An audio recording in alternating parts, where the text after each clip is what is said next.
NSE9 news में आप सभी का स्वागत है। मैं आपके साथ शिवांगी। चलिए नजर डालते हैं देश दुनिया की कुछ बड़ी खबरों पर। रूस के राष्ट्रपति व्लादिमीर पुतिन ने डोनाल्ड ट्रंप को सख्त चेतावनी देते हुए कहा कि अगर अमेरिका ने यूक्रेन को टॉमहॉक क्रूज मिसाइलें देने का फैसला किया तो इससे रूस अमेरिका के रिश्ते पूरी तरह तबाह हो जाएंगे।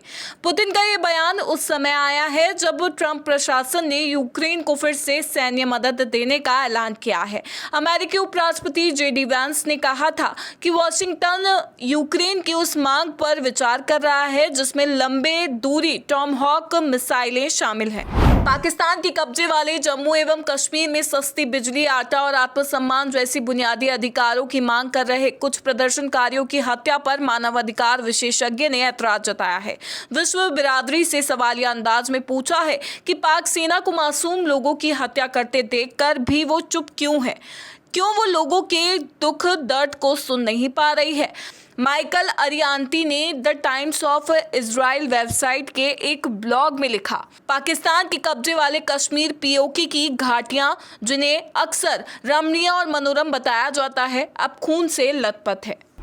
गाजा के लिए राहत सामग्री लेकर जा रहे जहाजों के समूह को इजराइल ने रोककर हिरासत में लिया था। इसमें सवार 137 कार्यकर्ताओं को उन्होंने देश से बाहर भेज दिया। इन लोगों ने वापस आने के बाद आरोप लगाया है कि इजराइल ने उनके साथ किसी जानवर जैसा व्यवहार किया। वहीं जलवायु एक्टिविस्ट ग्रेटा थनबर्ग के साथ भी मारपीट की गई। ग्रेटा को बाल पकड़कर घसीटा गया, मारा गया और झंडे को चूमने पर मजबूर किया गया। ये सभी लोग ग्लोबल सुमुद फ्लोटिला नाम के अभियान का हिस्सा थे जो पिछले महीने गाजा में मानवीय मदद पहुंचाने के लिए रवाना हुआ था। नोबेल पुरस्कार का ऐलान 6 अक्टूबर से शुरू होगा। लोगों को सबसे ज्यादा इंतजार 10 अक्टूबर को होने वाले नोबेल शांति पुरस्कार का है, क्योंकि अमेरिकी राष्ट्रपति डोनाल्ड ट्रंप ने खुद अपनी दावेदारी चमकाने के लिए कोई कसर नहीं छोड़ रखी थी। लेकिन विशेषज्ञों की ओर से अब तक जो संकेत मिल रहे हैं उसके अनुसार ट्रंप के हाथों से नोबेल प्राइज फिसल सकता है, जबकि उन्होंने आखिरी वक्त भी गाजा पीस प्लान का बड़ा दाव चला। नोबेल पुरस्कार की घोषणा से कुछ दिन पहले ही अमेरिकी राष्ट्रपति ने इजराइल के प्रधानमंत्री बेंजामिन नेतन्याहू को व्हाइट हाउस बुलाया था ताकि गाजा में 2 साल से चल रहे इजरायली सैन्य अभियान को खत्म कराया जा सके। लेकिन हमास और नेतन्याहू के तेवरों से इस पर पानी फिरता दिख रहा है। कहते हैं पुराने जमाने में एक पारस पत्थर हुआ करता था, जिसे वह छू जाए वह सोना बन जाता था। आज के दौर में भी शायद एक ऐसी ही सिंगर है जो जिसे हाथ लगाए वहां पैसा बरसने लगता है। कुछ ऐसा ही जादू है अमेरिकी सिंगर टेलर स्विफ्ट में। लेकिन क्या कोई संगीत कलाकार इतना महान हो सकता है कि खुद एक चलती फिरती अर्थव्यवस्था बन जाए? उसका हर एक स्टेप, चाहे नए एल्बम की रिलीज हो, कॉन्सर्ट का आयोजन हो, मर्चेंडाइज की सेल्स हो, महा रिकॉर्ड बनाने वाला बन जाए।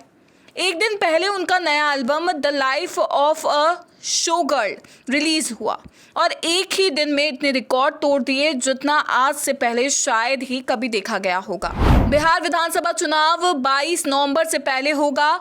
मुख्य चुनाव आयुक्त ज्ञानेश कुमार ने आज बिहार विधानसभा चुनाव को लेकर बड़ी घोषणाएं की। उन्होंने साफ कहा कि चुनाव संविधान के अनुसार होगा। इसके बाद उन्होंने ये भी साफ कर दिया कि बिहार विधानसभा चुनाव 22 नवंबर से पहले होगा।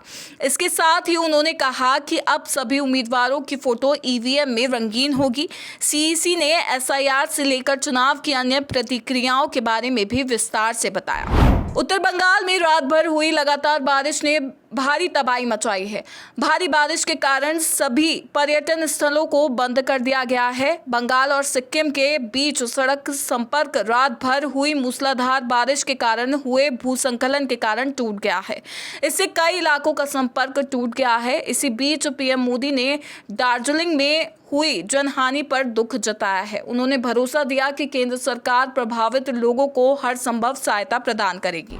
महाराष्ट्र के एक दिवसीय दौरे पर आए केंद्रीय गृह मंत्री अमित शाह ने आज शिरडी स्थित साईं बाबा मंदिर में पूजा अर्चना की। इसके बाद उन्होंने अहिल्यानगर जिले में एक कार्यक्रम को संबोधित किया। अमित शाह ने कहा, एकनाथ शिंदे और अजीत पवार के नेतृत्व में महाराष्ट्र के सभी मंत्री और सांसद पद्मश्री पाटिल और पद्म विभूषण बाला साहेब विखे पाटिल के साथ उनके योगदान को याद करने के लिए एकत्र हुए हैं। मुझे इस क्षेत्र में आकर खुशी हो रही है जो अब अहिल्याबाई के नाम से जुड़ गया है। जब एकनाथ शिंदे मुख्यमंत्री थे और देवेंद्र फडणवीस उप मुख्यमंत्री थे तो भाजपा के नेतृत्व वाली सरकार ने औरंगाबाद का नाम बदलकर अहिल्याबाई के नाम पर रखा था। बिहार में सीट बंटवारे को लेकर राजनीतिक सरगर्मी तेज हो गई है। बीजेपी चुनाव प्रभारी धर्मेंद्र प्रधान और सम्राट चौधरी आज जीतन राम मांझी के आवास पर पहुंचे हैं। इस दौरान उनके साथ बिहार बीजेपी प्रभारी विनोद तावड़े भी मौजूद थे। बताया जा रहा है कि तीनों नेता सीट बंटवारे को लेकर मांझी को मनाने पहुंचे थे। हालांकि मांझी से बात बनी या नहीं ये अभी तक साफ नहीं हुआ है। महाराष्ट्र सरकार ने मुख्यमंत्री मांझी लाड़की बहन योजना के सभी लाभार्थियों के लिए अब ई-केवाईसी प्रक्रिया अनिवार्य कर दी है। इस प्रक्रिया को पूरे करने के लिए 2 महीने का समय निर्धारित किया गया है। लाभार्थियों के साथ ही उनके पति या पिता का ई-केवाईसी कराना भी जरूरी कर दिया गया है। शादीशुदा लाभार्थियों को पति का और अविवाहित होने पर पिता का ई-केवाईसी कराना अनिवार्य कर दिया गया है। NSE9 न्यूज में फिलहाल इतना ही। आगे की खबरों से अपडेट रहने के लिए बने रहिए NSE9 न्यूज के साथ। नमस्कार।